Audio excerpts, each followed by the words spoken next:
On this week's show, we celebrate Rosh Hashanah, talk to students about what freedom of speech means to them, and preview the year in arts with Alvaro Barrera. Lawrenceville's 10-minute newscast begins right now. From the studios inside the Lawrenceville School's historic Pop Hall, this is L10 with Aiden and Duffy. Hello and welcome to this week's show. On September 15th, Headmaster Steve Murray presented Lawrenceville's annual gift of $65,000 to the Lawrence Township Education Foundation. The donation, along with in-kind services, will strengthen Lawrence Township's public schools. To date, Lawrenceville's monetary contribution to township schools total $1,440,000. Congratulations to Jorge Casero Lopez, Olaya Duado, Amelia Figueroa Valek, Olandra Moreno, and Sonia Shaw, who were selected as National Hispanic Scholars. One of only 4 students selected to represent the United States this summer in France at the International Earth Science Olympiad, Bradford Lynn, a Hutchins Scholar, competed and earned a bronze medal. Yale Professor of American History, David W. Blight, was chosen as Lawrenceville's 2017 Whedon Lecturer. He will discuss the life and work of Frederick Douglass on October 2nd at 7 p.m. in the Kirby Arts Center. On Saturday, Lawrenceville's fall athletic teams travel to Choate for a day of competition. Good luck to Big Red cross country, field hockey, football, soccer, volleyball, and water polo. Senior news correspondent Annie Hait joined Laurentians as they celebrated Rosh Hashanah this week and brings us this report. Tell us about the holiday of Rosh Hashanah. Yeah, actually, it's an amazing holiday. It really begins the fall series of holidays for the Jewish community. It's mentioned in the Bible in Leviticus chapter 23, which lists all of the major biblical festivals, which today are considered the major Jewish festivals. And it's a holiday that's all about celebration of the new year, celebration of families, which we know is big in Jewish circles. Celebrating at home and celebrating with family is kind of where our holidays are. I've been cooking up a storm, as you know, to make all kinds of more traditional Jewish holy day favorites. We eat round foods because they talk about and feel like the cyclical nature of the year. So I'll have round challah and some other round foods, and I've made brisket and sweet noodle kugel, which I'm sure you adore, and everyone who's going to be there has contributed in some way, and we all spend this new year, the new year for years, together. So could you tell me a little bit more about how Shabbat is observed on campus? Well, every week on Fridays, we meet at the Mem couches, and Rabbi meets with us, and we sing, and we drink grape juice and eat challah, and it's a good time. We sing mostly songs, so we only do 2 prayers, and all of it's just songs. And if you don't feel comfortable doing the prayers, you don't have to do them at all. Yeah. And anyone's welcome. Thank you, Annie.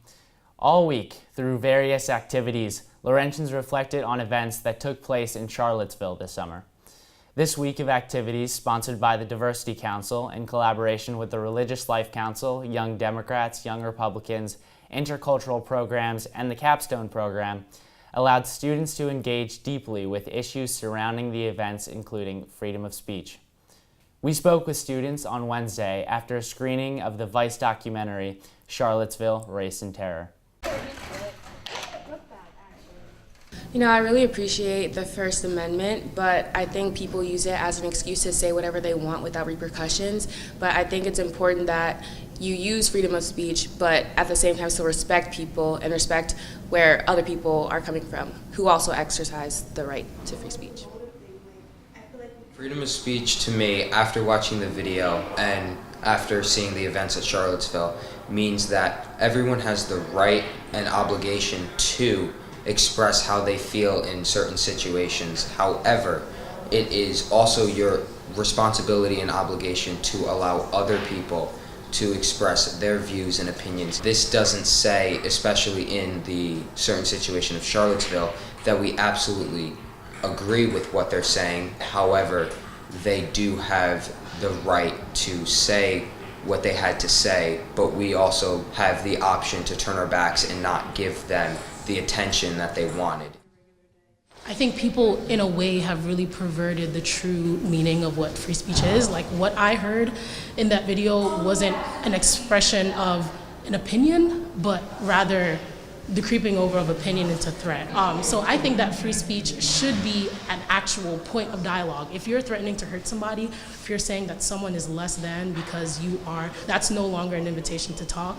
That's now a put down, and I don't feel respected by that. That's not, to me, the true spirit of what free speech is. We have the same right and we have the same ability to be vocal, to be just as loud, if not louder, and that we need to use our freedom of speech just as much, if not even more so, if we want things to change and if we want to create a society that better mirrors and captures our values as Americans. And I believe those values to be values of freedom, to sort of pursue whatever it is that you want to pursue and to live out the destiny that you want for yourself. Well, I think that freedom of speech does still mean the right to say what you want to say without fear of like repercussion from the government. But I also think that it means that people have the right to be offended and push back when they don't think that what you're saying is correct.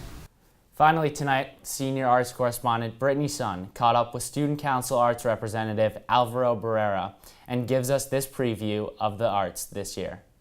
Since we will be celebrating Periwig's 125th season, will there be any special events this fall? Yes, so there's a musical coming up during Parents Weekend, Guys and Dolls, and there's this alumni designing the set, and he's really about having big things, so you can see how the set's coming up with really big design proportions. So what's planned for visual arts this year? Well, I'm very excited that the art building's not going to be open from 6 to 9, from Monday to Thursday, and I'm hoping to have some events in the building for students that don't take art to come here and have the materials to create art even though they're not part of the curricular.